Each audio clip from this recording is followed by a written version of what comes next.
وحوش ميدل 2 عاملين ايه يا شباب؟ هناخد مع بعض النهارده اول درس عندنا في منهج ميدل 2 الترم الثاني. طبعا الناس هتقول لي انت بدات بدري ليه يا مستر وملحقناش ناخد اجازه؟ عيش حياتك يا باشا، خد اجازتك براحتك. بعد كده اول ما تبدا تتفرج على الفيديو، بس عايزك تبقى واخد بالك من حاجه، ان الترم ده المنهج بتاعنا كبير، والترم نفسه فيه اجازات كتير وفي اعياد وفي رمضان والدنيا تبقى مضغوطه معاك. فمش عايزين تهاون في الترم ده من اولها، عايزين الناس تلتزم من اولها وتذاكر اول باول. الفيديو هتلاقيه موجود على قناتي على اليوتيوب، والشيت موجود على التليجرام. حمل الشيت واتفرج معايا. طبعا قبل ما تبدا لازم تصلي على النبي وتدعي لوالدي بالرحمه ويلا بينا. اول درس عندنا بيتكلم عن حاجه اسمها بروبورشنال دي احنا خدناها قبل كده السنه اللي فاتت في ميدل 1، واخدنا الريشيو في جونيور 6 برضو، وهنراجع برضو كده بمراجعه سريعه على الحاجات دي ونبدا نخش في الدرس بتاعنا. مبدئيا كده يعني ايه ريشيو؟ ريشيو هي comparing between two quantities، بتقارن ما بين حاجتين من نفس النوع from the same kind، من نفس النوع نفس التايب. تمام. والاولاني هنا بيكون اسمه antecedent او الفيرست proportional، والتاني بيبقى اسمه consequent او second proportional. الاولاني كده اسمه antecedent والتاني اسمه consequent. تمام. زي ايه مثلا؟ زي لما اجي اقول لك 2 و 3، ده كده ريشيو. تمام. ده الفيرست تيرم وده السكند تيرم. تمام. طب لو جيت مسكت مثلا الريشيو دي، عملت ده كده تايمز 2 وده برضو تايمز 2، ايه اللي هيحصل؟ هيطلع معايا 4 2 6.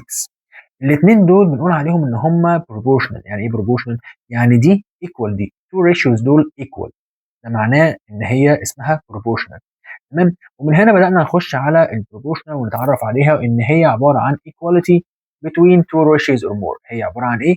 equality between two ratios or more، هي حاجتين two ratios كده equal لبعض او اكتر من two ratios. تمام. بيكون عندي التو ريشيوز دول زي مثلا الشكل ده A over B equal C over D. ال A ده بيبقى اسمه الفيرست بروبورشنال، وال B السكند بروبورشنال، C الثيرد بروبورشنال، وال D الفورث بروبورشنال بنفس الترتيب: فيرست سكند ثيرد فورث. تمام. طيب الاثنين اللي من بره دول اسمهم اكستريمز، الناس اللي قاعده بره دي كده اسمها ايه؟ اكستريمز. واللي في النص جوه دول اسمهم مينز. يعني عندي حاجه اسمها اكستريمز وحاجه اسمها ايه؟ مينز. اكستريمز اللي من بره والمينز اللي من جوه. طب لو جينا بصينا عليهم بالشكل ده، يبقى الاي والدي دول كده هم الاكستريمز، والسي والبي هم المينز. تمام. اول بروبرتي اخذناها كانت بتقول ان برودكت اوف اكستريمز ايكوال برودكت اوف مينز. يعني ايه؟ يعني انا مثلا معايا هنا 3 اوفر 4 ايكوال 6 اوفر 8. تمام. جيت مسكت ال 3 عملتها تايمز ال 4، 3 تايمز ال 8 قصدي. 3 تايمز ال 8 بكام يا باشمهندس؟ 3 تايمز ال 8 ب 24. تمام. طب ومسكت ال 6 عملتها تايمز ال 4، 6 تايمز 4 بكام؟ بنفس ال 24. ومنها استنتجنا بروبرتي مهمه قوي اللي هي برودكت اوف اكستريمز ايكوال برودكت اوف مينز. برودكت اوف ايه؟ برودكت اوف اكستريمز ايكوال برودكت اوف مينز. يعني انت لما تيجي تعمل الاثنين دول تايمز بعض، هم لما تيجي تعمل الاثنين دول تايمز بعض. ومن هنا بقى يجيب لي variables، ويجي مثلا يقول لك لو معايا 1 over 2 equal x over 10، انا عايز اعرف الاكس بكام، كنت بقول لك تيجي عامل 10 times ال 1 divided ده وتوصل للي هو عايزه. فهنبدا نشوف الموضوع ده بقى لو جالي في منهج ميدل 2 هيبقى عامل ازاي. هيجي مثلا كده يقول لي انا عايز the third proportional of the quantity، انا عايز الثيرد proportional، الثيرد اللي هو الثالث. طيب عشان ابدا هتقوم جاي اعمل ايه؟ تو فراكشنز كده، فراكشن ايكوال فراكشن، تو بارز كده ايكوال لبعض. حلو. وابدا رص يا معلم. رص ازاي؟ الاول الثاني الثالث ما اعرفوش الرابع. تمام. يبقى انا معايا 2 اوفر 4 ايكوال الثيرد انا ما اعرفوش، حط اكس اوفر 20. تمام. اعمل ايه بعد كده؟ اعمل الصح. اعمل الصح. يعني ايه اعمل الصح؟ كنا بناخد الرقم ده، الاثنين اللي في وش بعض دول بيتعملوا تايمز بعض، وارجع اعمل ديفايد على الثالث. يبقى الاثنين اللي في وش بعض دول تايمز بعض، واعمل ديفايد على الثالث. يبقى انا هقول له ان الاكس ايكوال 20 تايمز 2 اوفر 4.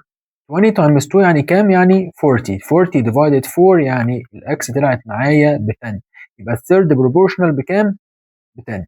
يبقى الثيرد بروبورشنال ايكوال 10. حلو قوي. واحده كمان اهي عندي هنا نفس الفكره، بيقول لك انا معايا دول وعايز اعرف مين هو الفورث بروبورشنال. الفورث بروبورشنال يبقى نفس الفكره، هتعمل ايه؟ فراكشن ايكوال فراكشن. حلو. الفراكشنز دول هبدا ارص الارقام عليهم بالترتيب، الترتيب اللي هو مديهولك، يعني الاول الثاني الثالث الرابع. الاول اهو 8، الثاني 12، التالت 14. الرابع ما اعرفوش، حط اكس. حلو قوي. انا عايز الاكس ده يبقى اعمل الصح. اعمل الصح يعني إيه يا مستر؟ يعني اعمل الاثنين اللي في وش بعض تايمز بعض، واعمل ديفايد على التالت اهو، عامله شبه علامه الصح اهو. يبقى 14 تايمز 12 ديفايدد 8. يبقى الاكس ايكوال 14 تايمز 12 ديفايدد 8. ومعانا الكالكوليتر الشقيانه التعبانه بتاعتنا، خش عليها قول لها 14 تايمز 12 ديفايدد 8. يبقى الاكس طلعت معايا ب 21. حلو قوي الكلام ده. خش على اللي بعدها، نفس الفكره نفس الكلام. عندي هنا بيقول لي find the value of x that makes دول يبقوا proportional. عشان يبقوا proportional انا عايز اعرف الاكس هتبقى بكام. فتمام قوي، تعالى انت عايزهم proportional صح؟ يعني انت دلوقتي المفروض ان انا هعمل two fractions على equal لبعض. الفيرست اسمه A، السكند 15، الثيرد ب 20، الفورث ب 3A. كلام جميل قوي. طب انا اعمل ايه دلوقتي؟ انا عندي تو فاريبلز، هعمل الصح منين؟ لا مش هتعمل الصح بالمره دي. هتعمل ايه؟ هتقوم جاي دلوقتي ماسك الاثنين دول، طبق البروبرتي extremes و means. product of extremes equal product of means. اعمل لي ال A times 3A، يبقى A times 3A ب 3A باور 2. حلو. واعمل لي 20 تايمز ال 15، 2 تايمز ال 15 ب 30 ومعايا 0 يبقى 300. كلام جميل قوي قوي. وبعدين حل ايكويشن. هنا بتحل ايكويشن، ايه الصعب في الايكويشن؟ عندي ايكويشن زي دي، هخلص من ال 3 ديفايدد 3 هنا ديفايدد 3 هنا، يعني a باور 2 ايكوال 300 ديفايدد 3 يعني 100. حلو قوي.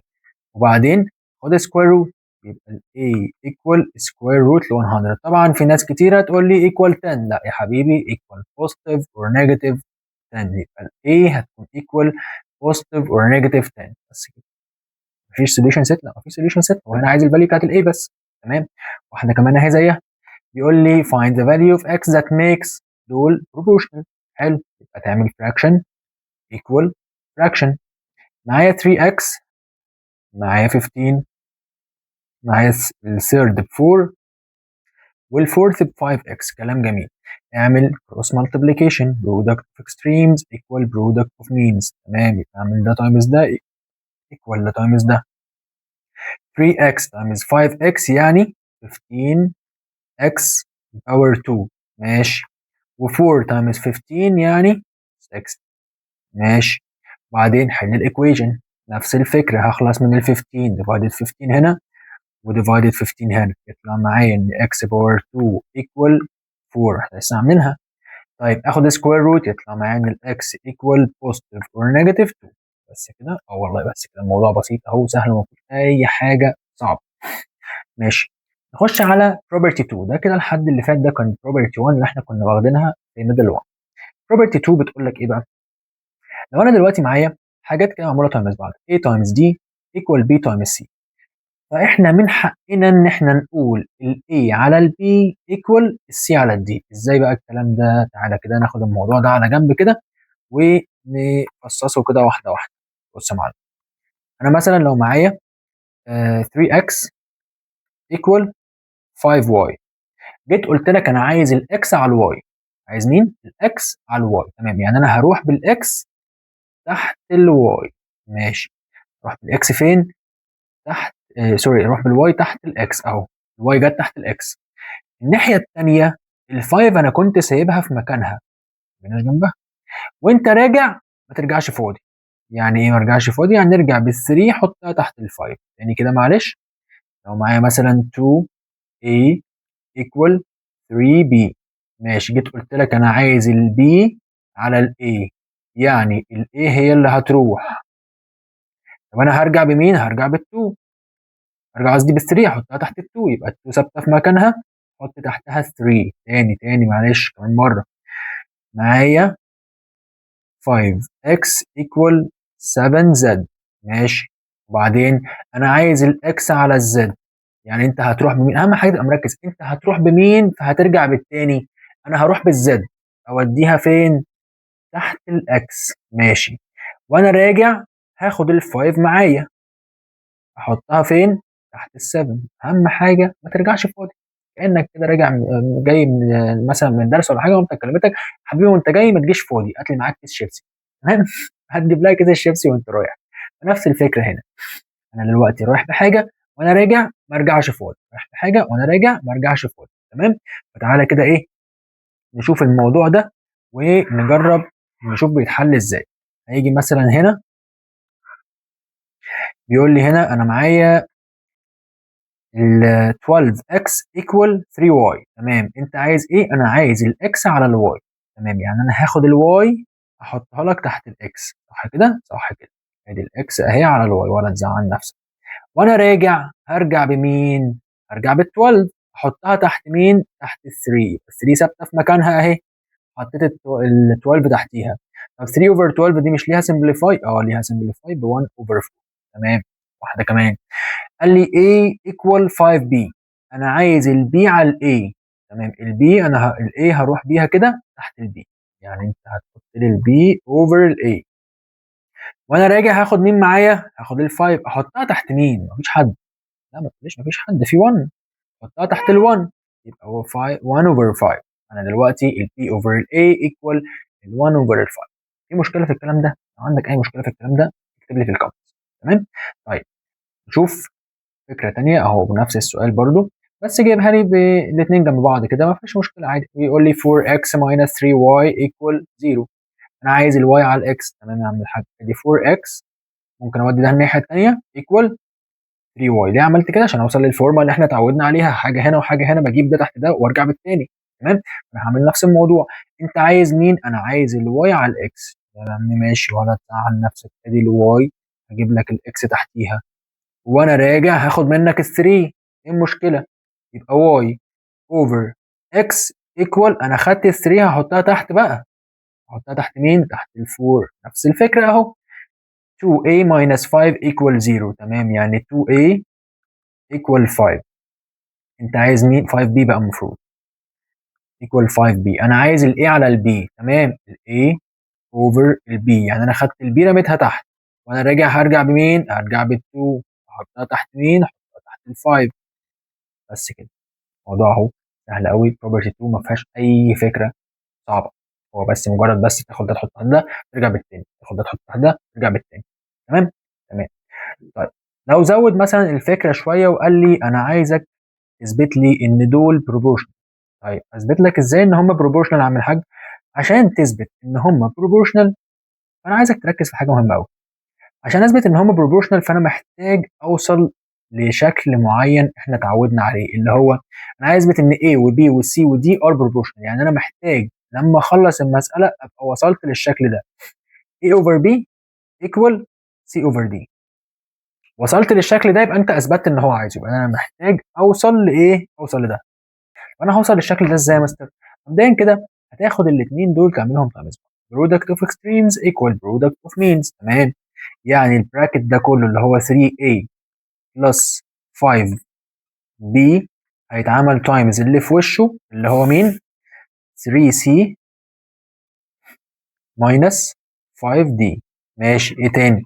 الناحية التانية البراكت ده كله اللي هو 3c بلس 5d هيتعمل تايمز اللي في وشه اللي هو 3a ماينس 5b.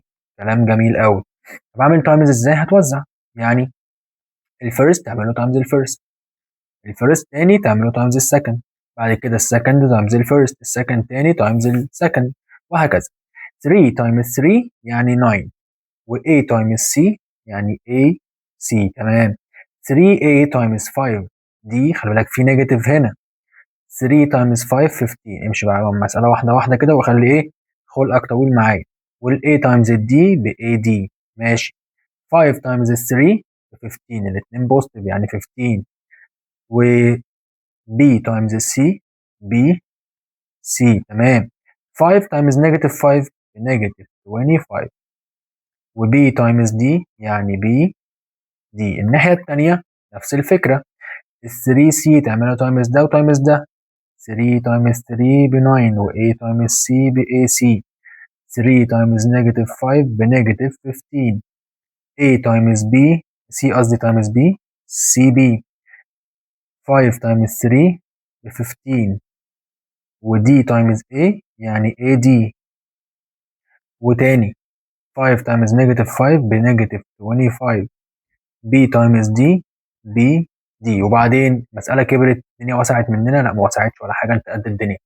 بص بقى، اي حاجه في الجنب ده في شبهها في الجنب التاني بنفس الساين، عايزك تبقى لماح، بنفس الساين هتكنسلهم مع بعض. تعال نشوف كده. معايا هنا 9 اي سي، والناحيه التانيه معايا 9 اي سي، تمام، في رعايه الله انتوا الاثنين. نيجاتيف 15 اي دي في زيها؟ مفيش. طب 15 بي سي في زيها؟ مفيش، لا. طيب هنا نيجاتيف 25 بي دي في زيها؟ في زيها الناحيه الثانيه، نيجاتيف 25 بي دي. حلو قوي الكلام ده. نبدا بقى نشوف المساله بقت عامله ازاي. معايا هنا نيجاتيف 15 اي دي بلس 15 بي سي. الناحيه الثانيه معايا نيجاتيف 15 بي سي بلس 15 اي، المفروض اي بي،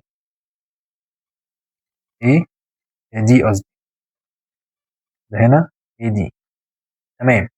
جمع اللي شبه بعض مع بعض، يعني البي سي في واحد زيه هناك هاته عنده، والاي دي واحد زيه هنا هاته عنده. يبقى انا معايا هنا 15 بي سي بلس 15 بي سي. ليه بلس؟ ما هو لما بيعدي بيتغير الساين بتاعته، كان نيجاتيف هيروح بوست. وهنا برضو كان في 15 اي دي، هيجي له بلس 15 برضو اي دي. جمع بقى كده 15 و15 يبقى 30 اي سي، بي سي قصدي. والناحيه الثانيه معايا برضو 30 اي دي. ال 30 راحت مع ال 30، ديفايد 30 في الناحيتين، ايه المشكله؟ اتبقى معايا بي سي ايكوال اي دي. كده احنا خلاص وصلنا لاخر خطوه، اللي هي انا عايز الاي على البي. يبقى انت هتاخد البي توديها تحت الاي، والناحيه الثانيه هرجع بمين؟ اهو بص بص بص بص، رجعت بمين؟ رجعت بالدي. يبقى انا A over B equal C، هيجي تحتها دي. كده خلاص انا وصلت اللي انا عايزه. يبقى هقول له therefore A و B و C و D are proportional. شكرا.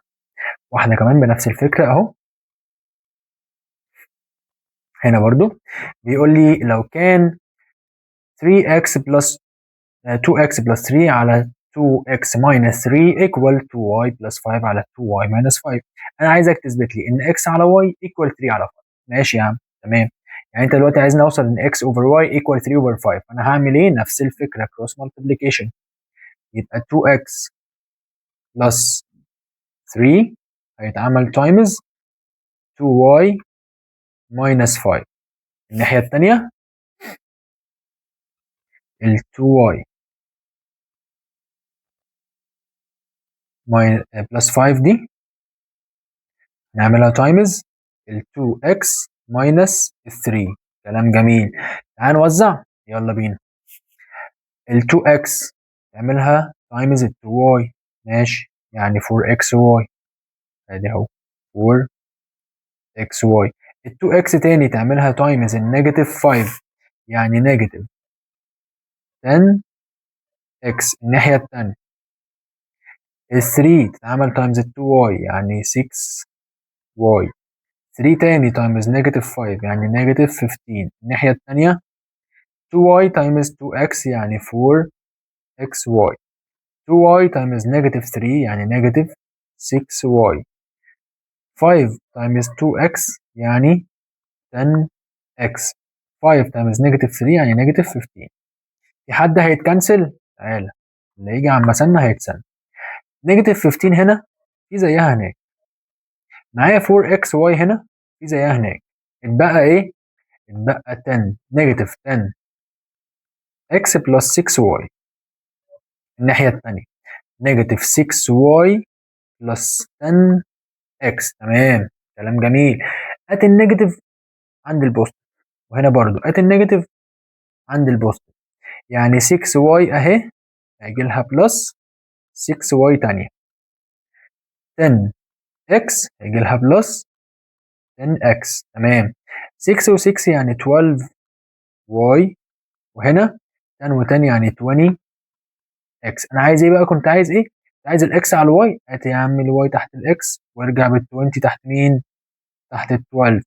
يبقى x على y equal ال12 هيجي تحتها مين؟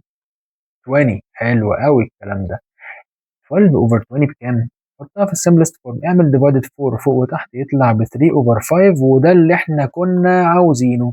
يعني الفكره هنا بكل بساطه ان انت بتعمل الكروس مالتيبليكيشن، تبدا توزع، تركز وانت بتوزع بهدوء كده، وهتلاقي الدنيا مشيت معاك وفي حاجات راحت واتبقى اللي انت عايز توصل له. تمام.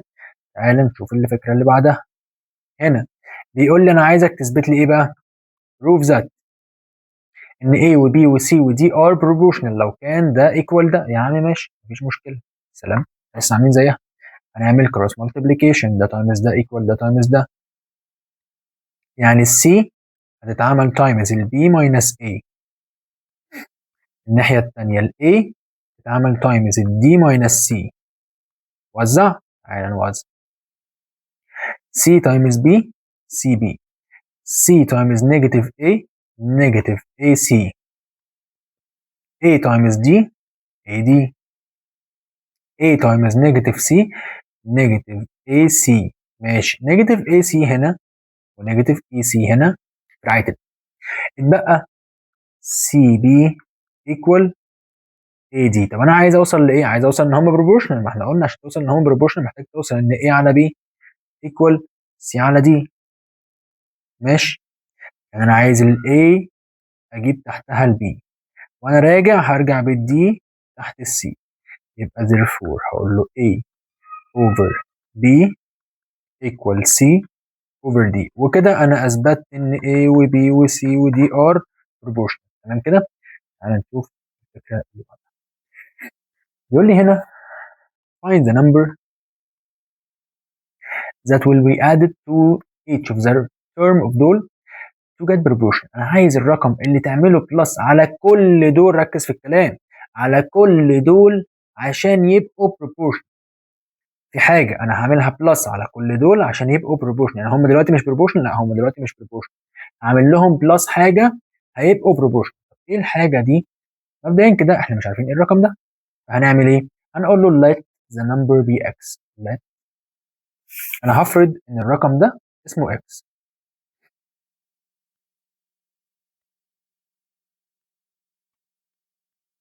انا سميت الرقم x، انا حر. تمام. هنعمل fraction equal fraction. ماشي. ارقامك a كان 1 و 13 7 و 31. هنعملهم بلس مين؟ بلس x بلس x بلس x بلس x. ليه عملت كده؟ ان هو قال لي انت هتعمل له اد على كل دول عشان يبقوا بروبوشن. هو هنا اللي قال لي each of the term، كل الترمز دول لما اعملهم بلس الرقم ده هيبقوا بروبوشن. ماشي. وبعدين اعمل الكروس مالتيبليكيشن وامشي مع المساله هتوصل ان شاء الله. يلا. ده تايمز ده ايكوال ده تايمز ده، يعني 1 بلس x. تمام. هيتعمل تايمز 31 بلس x. الناحيه الثانيه 7 بلس x هيتعمل تايمز 13 بلس x. وزع يا معلم. 1 تايمز 31 ب 31 بلس 1 تايمز x ب 1x. 31 تايمز x ب 31x، كلهم بوزيتيف الحمد لله. x تايمز x ب x باور 2. الناحية الثانية 7 تايمز 13 بكام يا كالكوليتر؟ 7 تايمز 13 ب 91. 7 تايمز x ب 7x. x تايمز 13 ب 13x. x تايمز x ب x باور 2. في حد يطير؟ اهو x باور 2 x باور 2. في حاجة تانية؟ لا. جمع اكساتك هنا. انا معايا x و31 يعني 32x. معايا 31. الناحية التانية جمع اكساتك 7 و13 يعني 20x بلس 91. ماشي. ودي النمبرز عند بعض والاكسات عند بعض، يعني 32x هيجي لها minus 20x. 91 هيجي لها minus 31. تمام. وبعدين 32 minus 20 بكام؟ ب 12x. 12x. الناحية التانية 91 minus 31 يعني 60. اعمل divided 12 هنا وdivided 12 هنا، يطلع معاك ان الاكس ايكوال كام؟ 60 divided 12 يعني 5. يبقى الرقم اللي احنا عايزينه هو ال 5. في الاخر كده اول ما تخلص هتقول له the number is 5.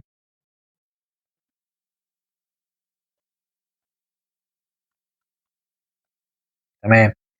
شوف اللي بعدها، يقول لي هنا برضو find the number، بس المرة دي احنا هنعمل له subtract from. خلي بالك من from دي عشان كنا بنقول اللي بعد from بيجي الأول. هتفهم دلوقتي يعني ايه subtract from each of these numbers عشان يبقوا proportional. ماشي، هنقول له let the number be x. أنا سميت الرقم x وبعدين هعمل fraction equal fraction 16 over 21 14 over 18. قال لك هتعمل subtract من كل دول minus x minus x minus x minus x. ونفس الفكرة بقى بالظبط يا معلم cross multiplication. اها، ده times ده equal ده times ده، يبقى 16 minus x تتعمل times 18 minus x الناحية التانية، 14 minus x تتعمل times 21 minus x. تمام. 16 times 18 بكام؟ عادي 16 times 18 288. 16 times negative x بنيجاتيف 80 16x. negative x times 18 negative 18x. negative x times negative x positive x power 2.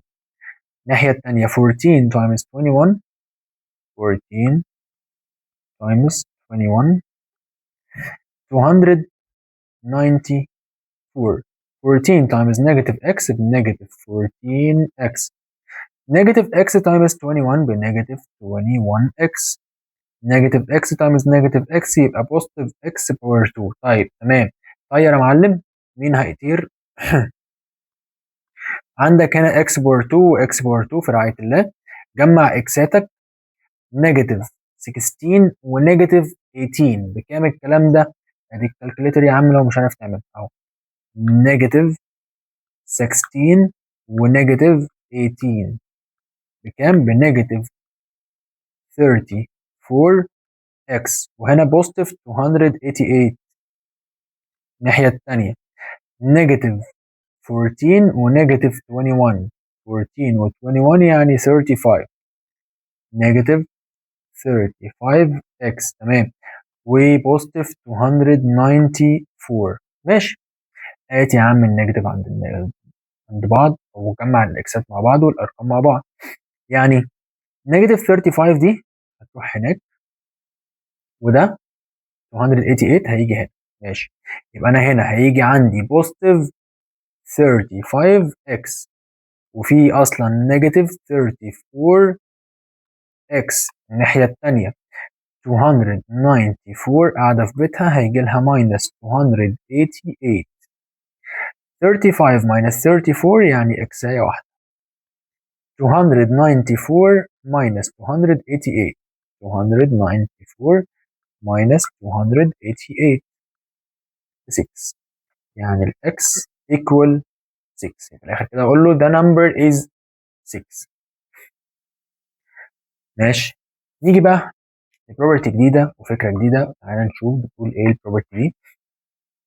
يقول لك هنا لو عندك a over b equal c over d.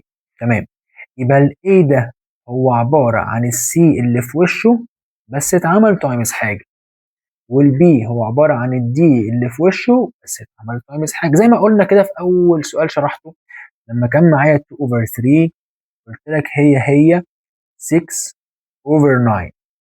قلت لك ان ده اتعمل تايمز كام؟ تايمز 3. وان ده اتعمل تايمز كام؟ تايمز 3. يعني ده هو ده، يعني ممكن اقول ان 6 ايكوال 2m او 2k. k ده اللي هو الرقم اللي انا عملت فيه تايمز. فاهم حاجه؟ طب تاني.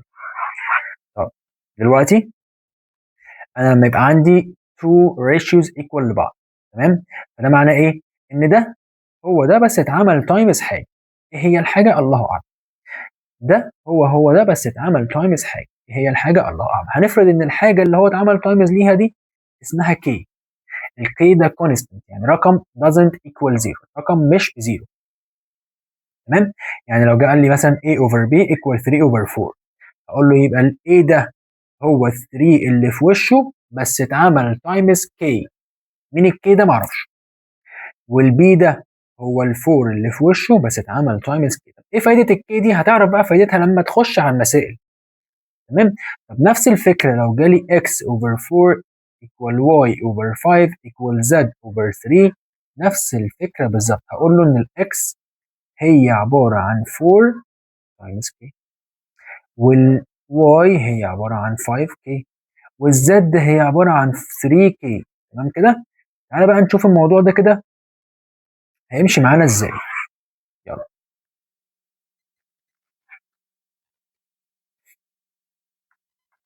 هو هنا عايز ايه؟ بيقول لك انا عايزك تثبت لي ان ال x minus y plus 2z على 2x plus y minus z equal 1 over 2. ايه بقى الكلام ده؟ انا همشي معاهم ازاي او هعمل فيهم ايه؟ مبدئيا كده هو قال لك x على 4 y على 5 z على 3. ماشي، هما الثلاثه equal. تمام، يبقى انت هتقول لي ان الاكس equal 4k والواي equal 5k والزد equal 3k. ماشي، فيها مشكله دي؟ ما فيهاش مشكله. ارجع اعمل لي سبستيتيوت بالحاجات دي يا باشمهندس. يعني هتشيل اي اكس تقابلك في اللي هو عايزه، تحط مكانها 4k، وتشيل اي واي وتحط 5k، وتشيل اي زد وتحط مين؟ 3k. ادي يا عم الفراكشن، نعمل فراكشن كتير كده حلو. اها، ويلا بينا. اكس يعني 4k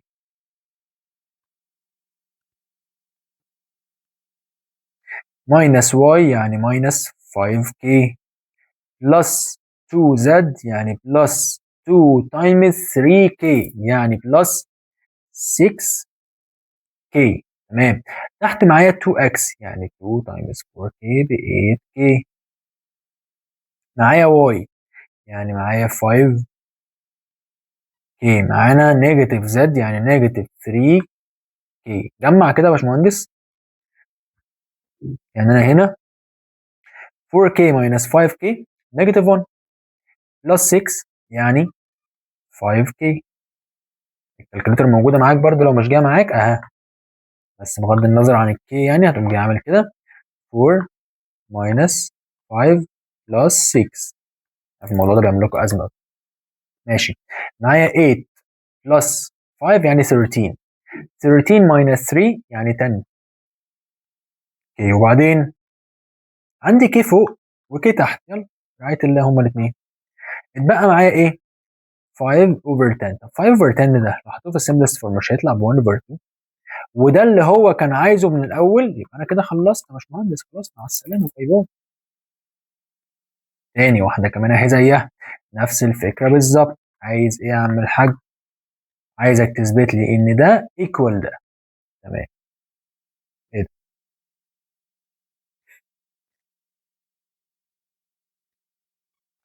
سوري، هو نفس السؤال. المفروض ان هنا هيجي يقول لك لو A و B و C و D are proportional اثبت لي ان ده equal ده. ماشي، يعني السؤال المفروض يجي كده if A B C D are proportional prove that، ويديك بقى ان ده equal ده. انا عايزك تثبت ان ده equal ده. فانت بتعمل ايه؟ نفس الفكره بالظبط. طالما ال A وال B وال C وال D are proportional يبقى ال A على B equal C على D equal K. since A over B equal C over D equal K. وبعدين لسه قايلين ان ال A هيكون equal اللي جنبه times ال K، وال B equal اللي جنبه times ال K. يا مستر بس انت لسه قايلها من شويه وكنت بتقول ان ال A equal اللي تحته times ال K. والله الاثنين واحد. كده كده الاثنين واحد، هتوصل لنفس النتيجه بنفس الطريقه بنفس الخطوات بالظبط. تعالى نمشيها باي طريقه تريحك اهو.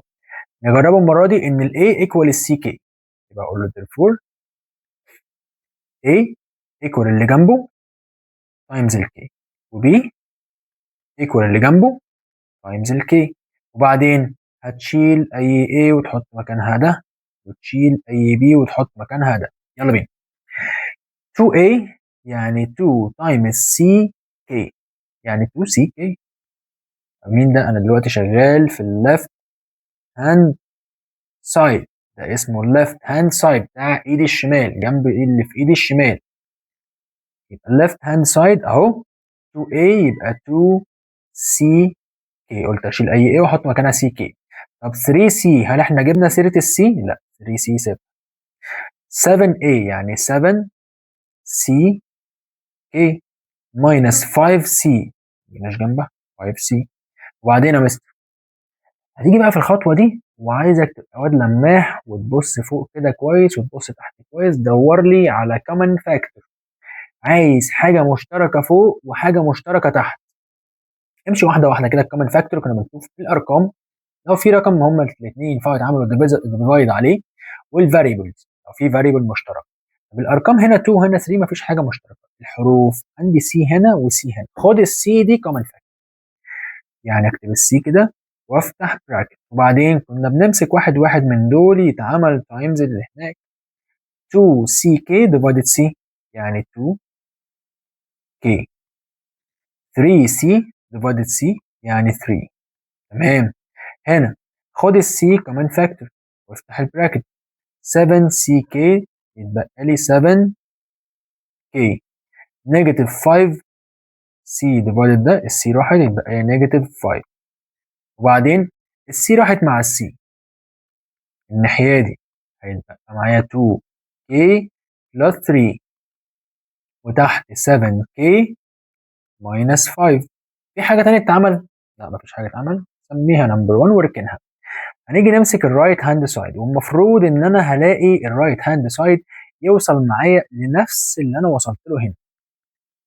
فربنا معانا.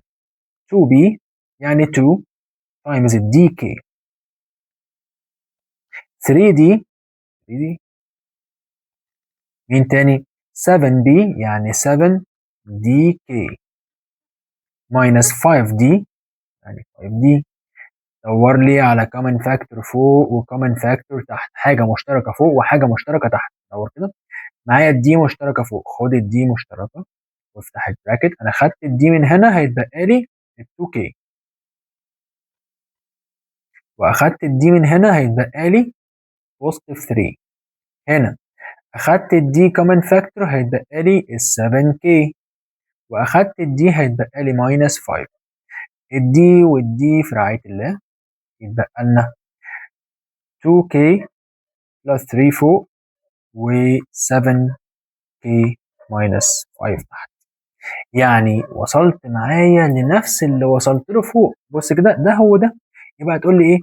from 1 and 2 therefore left hand side equal right hand side. انا وصلت اللي انت عايزه. تمام. نفس الفكره اللي بعدها بنفس الطريقه، هيجي يقول لك A و B و C و D are proportional، اثبت لي ده. تمام. يبقى انا هقول له A over B equal C over D equal K. يبقى A over B equal C over D equal K equal M equal اي لتر انت عايزه يكون مختلف عن ده. تمام. يبقى therefore ال A equal CK او BK as you like، اللي انت عايزه. ال A يا عم انا هسميها equal المره دي BK، والC equal DK. لما اخدت واحد على اللي تحته يبقى هناخد التاني برضو على اللي تحته. تمام. نيجي نعمل substitute في الليفت هاند سايد. ال A احنا قلنا بمين؟ CK. BK قصدي، BK بلس ال C DK. نيجي تحت، ال B هتبقى ملهاش تعويضة والدي ملهاش تعويضة، يعني B بلس D. في حاجة كمان فوق، الكي مشتركة، هيتبقى لنا B بلس D. طب في حاجة كمان تحت؟ لا، البي بلس دي اهي. في رعاية الله، في رعاية الله. البراكت كله راح مع البراكت كله، يلا مع السلامة. هيتبقى لنا K، سميها نمبر 1 واركنها. ناخد الرايت هاند سايد، معايا A باور 2، يعني الباور 2 هيتوزع على الاثنين، على البي وعلى الكي. ركز، B باور 2 K باور 2، يعني انا دلوقتي المفروض هيبقى A هي عبارة عن BK والبي كي اول باور 2. طب ما الباور 2 هيتوزع على الاثنين على طول، راح دماغك. يبقى A باور 2 وK باور 2، تمام، بلس C باور 2 يعني D باور 2 K باور 2، تمام. انزل تحت A B A، تمام، اللي هو بي كي تايمز البي، يعني بي تايمز البي كي، يعني من الاخر بي باور 2 كي. ليه وجع الدماغ ده؟ بلس سي تايمز الدي، السي اللي هي دي كي، يبقى دي باور 2 كي. ماشي. كومن فاكتور فوق، في كومن فاكتور فوق اللي هو كي باور 2. افتح البراكت، هيتبقى معاك بي باور 2 بلس دي باور 2. انزل تحت كومن فاكتور تحت، في الكي كومن فاكتور. افتح البراكت، دي باور 2 بلس دي باور 2، تمام. البراكت ده كله راح مع البراكت ده كله، طب اتبقى معايا ايه؟ كي باور 2 على كي. ايه ده بقى مش زي اللي فوق ليه؟ لما تكنسل، لما بنعمل ديفايد ان بيسز بنعمل سبتراكت الباور، يعني هيتبقى معايا كي واحده، ده نمبر 2 from 1 and 2. therefore the left hand side equal the right hand side، وخلصت. خش على اللي بعده.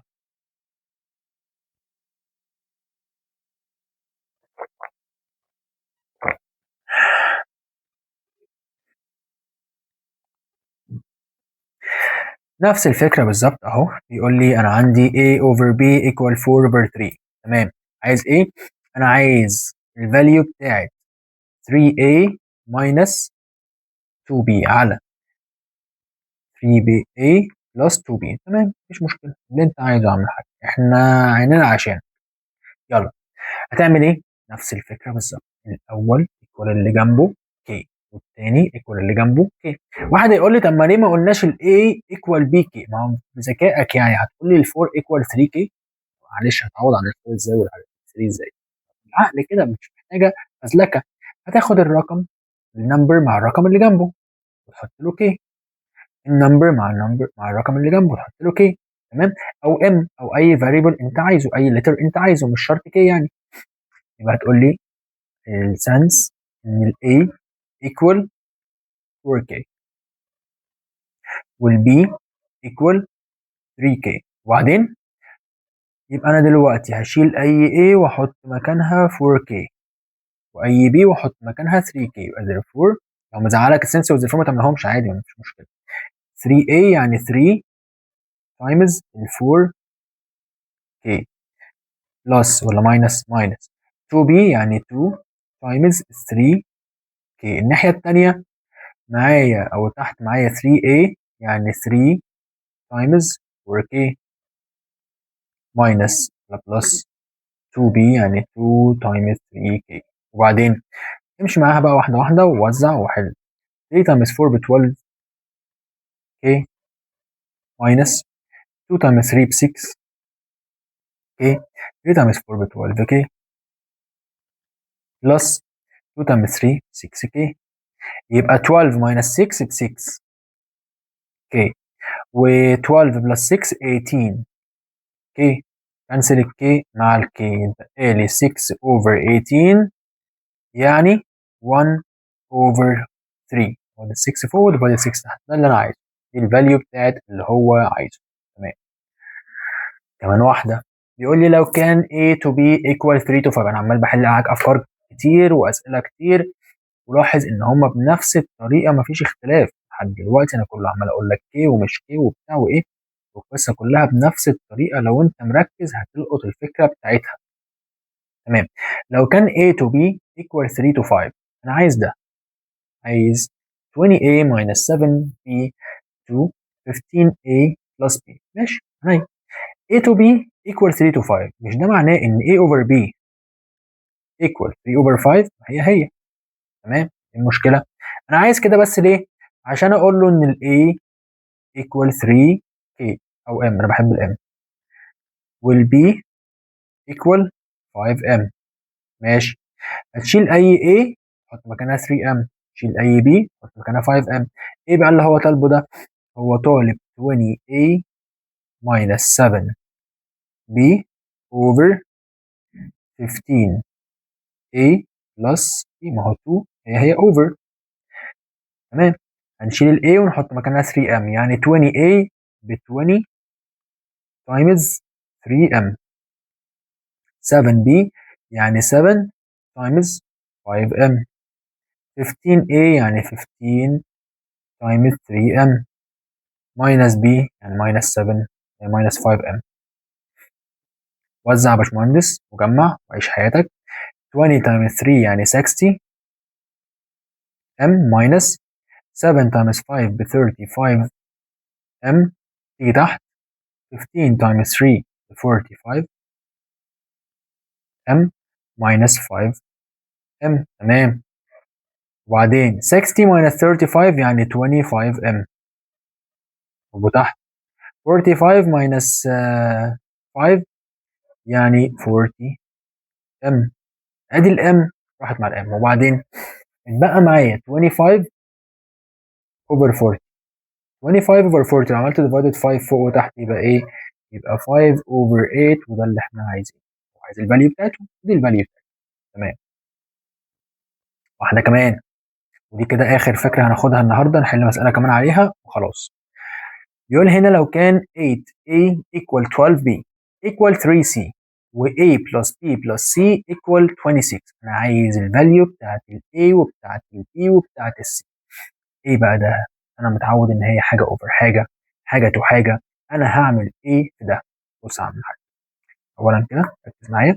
هنا ده هتاخدهم وتعمل فيهم ايه؟ تعمل ديفايد على ال LCM. هتعمل ايه؟ ديفايد على ال LCM. مين ال LCM بتاعهم؟ انا عايز ال LCM بتاع ال 8 وال 12 وال 3. مين ال LCM بتاعهم؟ ال LCM بتاعهم اللي هو دلوقتي انا معايا 8 و 12 و 3. ادي ال 12 وادي ال 8 اكبر اتنين. ال LCM بتاعهم كنا بنجيبه ازاي؟ كنت بنعمل فاكتورايز للبتاع ده. ال 12 هي عباره عن 2 times 6، وال 2 برايم، وال 6 هي عباره عن 2 times 3، والاثنين برايم. ال 8 هي عباره عن ايه؟ 4 times 2، ال 2 برايم. وال 4 هي عباره عن 2 times 2 والاثنين برايم. هتيجي بعد كده تقول لي يبقى 12 هي عباره عن 2 times 2 times 3، وال 8 هي عباره عن 2 times 2 times 2. يعني ال LCM هو عبارة عن 2 times 2 times 3 times 2. يعني ادي كده ال LCM هيطلع ب 24. في ناس بتعرف تجيب ال LCM بدماغها، يعني دلوقتي هيبص على تيبل 12 كده. ال 12 هي عبارة عن ايه مثلا؟ ال 12 من المالتيبلز بتوعها عندي 24، وال 8 المالتيبلز بتوعها برضو عندي 24. يبقى ال LCM بتاعهم 24. وبعدين هتقوم جاي ماسك بقى المسألة كلها تعملها ديفايدد على 24. انا دلوقتي معايا 8A المفروض ان هو ايكوال 12B وان هو ايكوال 3C. هتقول لي كده انا هعمل ديفايد باي 24. كلهم هيتعملوا ديفايد على 24. تمام. يعني ده اوفر 24 وده اوفر 24 وده اوفر 24. وابدا اشوف بقى الكالكوليتر هتقول لك ايه. 8 على 24 هتقول لك 1 اوفر 3، يعني 1A على 3 ايكوال 12 على 24 يعني 1 اوفر 2 يعني 1B على 2. 3 على 24 هتقول لك 1 over 8 يعني 1C على 8. مش ده اللي احنا متعودين عليه؟ ده الشكل اللي انت متعود عليه؟ اه، امشي بقى مع الشكل ده.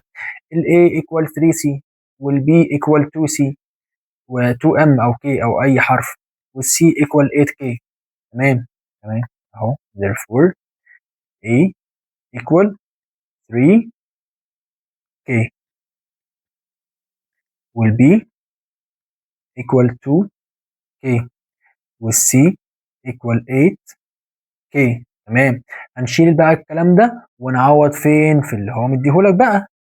a plus b plus c equal 26. اقول له since ان a plus b plus c equal 26 يعني therefore 3k plus 2k plus 8k equal 26. جمع 3 و 2 يعني 5 و 8 يعني 13k equal 26.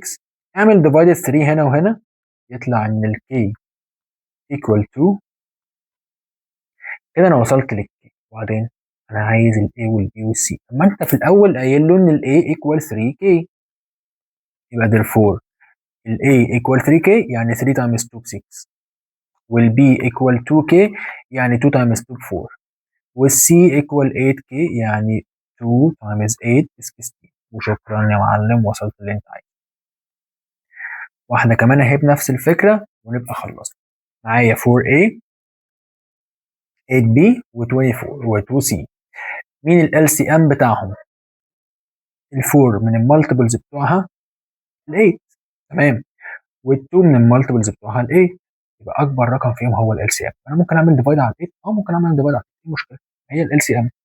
يبقى هقول له 4a المفروض ان هو equal 8b المفروض ان هو equal 2c. وانا هعمل divided 8 divided 8 divided 8. اقول له كده انا عملت divide على 8. يبقى 4 over 8 اللي هي بكام؟ ب 1 over 2. 1a over 2. 8 over 8 يعني 1 يعني b over 1 او b. 2 over 8 يعني 1 over 4 يبقى c over 4. ماشي، حلو قوي الكلام ده. المفروض ان كل ده equal مين؟ equal ال k. يعني ال a equal 2k وال b equal 1k وال c equal 4k. تمام. عوض في اللي هو مديهولك. سنس يا عم الحاج، انت قايل لي ان ال A لما اعمله بلس ال B بلس ال C يكون equal 84. ف 2K بلس K بلس 3 ولا 4K equal 84. جمع 2 1 و 3 و 4 يعني 7K equal 84. اعمل divided 7 يطلع الكي ب 12 اهو. 84 divided 7 يبقى K equal 12. فين الارقام بتاعتنا؟ هقول له therefore ال A equal 2 times 12. ال B equal 1 times 12. ال C equal 4 times 12. يعني كام الكلام ده؟ 2 times 12 ب 24 وهنا 12 وهنا 48. وشكرا. وكده نبقى وصلنا لآخر جزء عندنا في حلقتنا. إن شاء الله هتنتظر مني فيديو قريب جدا هنزل لك فيه بقية الدرس ده ببقية الأفكار بكل بقى الأسئلة المهمة اللي ممكن تيجي في الامتحان. هو الدرس ما فضلش فيه غير بروبرتي واحدة بس، حاجة واحدة بس. بس هي مش هينفع أختم بيها عشان هي محتاجة شغل. هنبدأ بيها المرة الجاية إن شاء الله مع جنرال ريفيجن مع تمارين على كل الكلام ده. وأشوفكم على خير المرة الجاية، والسلام عليكم.